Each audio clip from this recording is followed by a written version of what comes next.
Welcome back to the show, and right now we'd like to welcome a very special guest onto the show, former men's basketball head coach, the legend himself, Dale Brown. Thanks so much for joining us. Patrick, my pleasure. We really appreciate having you Thank you. Taking the time out of your busy schedule. I didn't realize, I mean, you're removed from your head coaching career, but you still keep so busy. You're an ambassador for LSU, for Native American rights, that you just have so much going on your plate. How do you keep up with it all?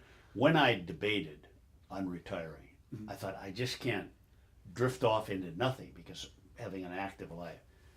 So I thought, really retirement for all of us. And one day young Patrick Clay is going to have the same decision I did. You can face retirement either as a rocking chair or a launching pad. And I chose it as a launching pad to go to something totally different. And it's been very vibrant. I can't believe the number of things there are to do. And if you're creative, that almost doubles with it. Martin Luther King wrote my speech, free, free at last. Thank God I'm free at last. I'm ready to go. Well, even just this week, we had the Hall of Fame ceremony for LSU Athletics. And first of all, congratulations on being Thank you. not inducted into the Hall of Fame. And we were there on Friday. I got to see you and just talk about that experience. I had a troika of feelings when it happened. Number one, it should be a beacon light to people that were there or going to see this evening, that you don't have to have connections.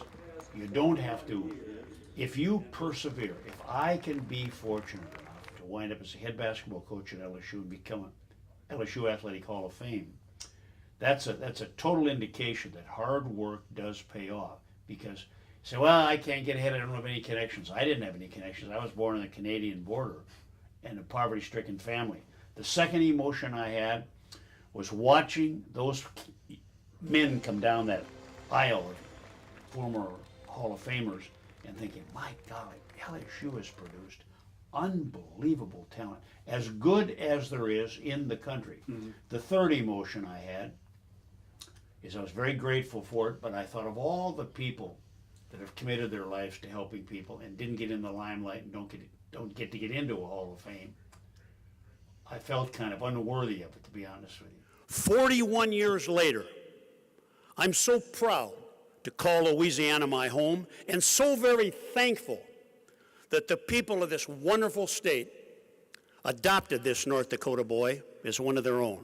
Well, speaking of the Hall of Fame, Coach Johnny Jones was the one who presented you that award. Right. That had to be an amazing moment for you. I think that Joe Oliva made many wise decisions. Number one, he didn't hire these executive search committees, which I don't understand. Number two, he could not have hired, and this is not my love for Johnny being one of my former players and assistant for 13 years, he could not have hired anybody better than Johnny Jones. He knows the culture, he's passionate, he's a great coach, he's a disciplinarian, he's a uniter.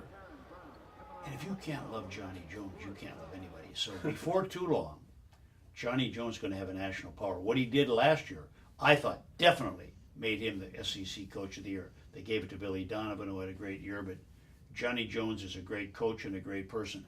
And I think if somebody said, if you asked me this question, I'm not trying to run your interview for you, but if you said, what's the best way of describing Johnny Jones? I would say it's this.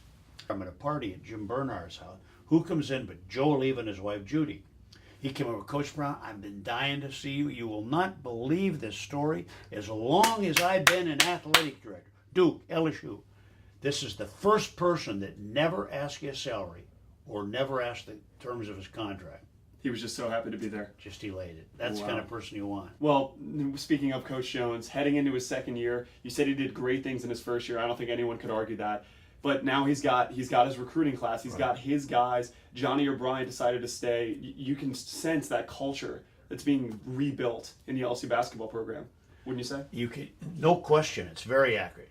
If you go into the Pete Maravich Assembly Center, there's an aura now in there that people are excited. In fact, nobody likes to lose, but they're even exciting when they lose. They dive on the floor for the loose ball. They're unselfish.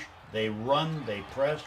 And this year, they better ratchet up. They better keep that roof tight because they're about ready to blow that off. They're going to have a great year. You think the Def Dome's coming back? I think the Def Dome is back. I think it's back for sure. Looking ahead to today's game, where LSU's facing Auburn, I know that you played football back in high school and college. Do you still keep up with the game? Yes, I do, particularly LSU. And I think when you look, when I was growing up as a young person, of course, we knew about Pete Maravich and Bob Pettit, that fleeting moments ago, but LSU football was like, wow, they were the beacon light for the whole country. And I think when you understand the power that there is in LSU football and what they've been able to produce year in and year out, for example, if I ask you this, I'm interviewing you, and Okay. I said to you, Turn the roles around. ask you several questions. Who's produced the most NFL first round draft choices? Who's produced the most NFL players? LSU would be right at those numbers. They'd be right there, maybe ranking 1 or 2 in most of those I categories. believe top 3. And the passion of Southern Louisiana people, I tell you what, I've been in 90 countries in the world, all 50 states, and when we sat down to make a decision, and fortunately could have lived anywhere in the world, we wanted to live right here. And you've been here ever since. Yep. Well, speaking of that game coming on today, what do you expect to see? LSU, they swept their non-conference slate and before Furman, so they're coming into today's game 3-0. Zach Mettenberger showed a lot of improvement. What are you expecting to see from the Tigers? They'll be more precise than they've been. These warm-up games, and I hate to demean any of the teams they played, these warm-up games, emotionally they are difficult to be as concise and sharp as you can be.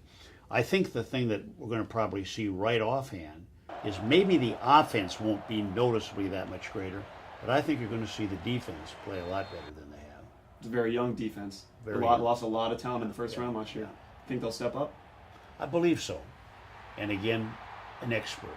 So many times I was asked to be in a panel at the Final Four to pick the whole NCAA tournament.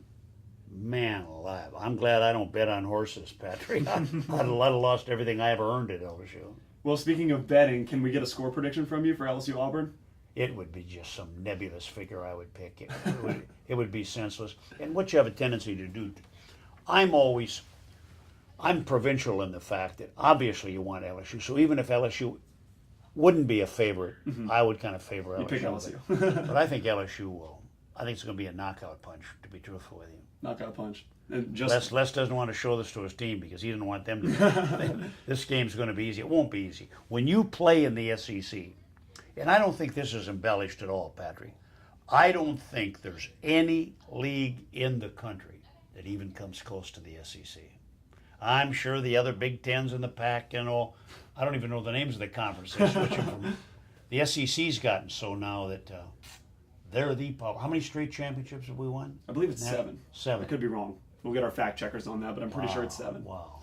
Well, Coach Brown, thank you so much. It's been a pleasure. Patrick, my pleasure. Really appreciate having you on the show. You're not going to tailgate, are you? Or anything? Oh no, No. we're right here on the show. How about your 2 superb camera food people back? Are they going to do any partying? Oh, they're clean cut. I promise you. Well, thank you so much, Coach, again for coming Thanks, on the Patrick. show. My pleasure. Don't go anywhere. Sports Show Times. Actually, the Tiger TV Tailgate Show. We'll be right back.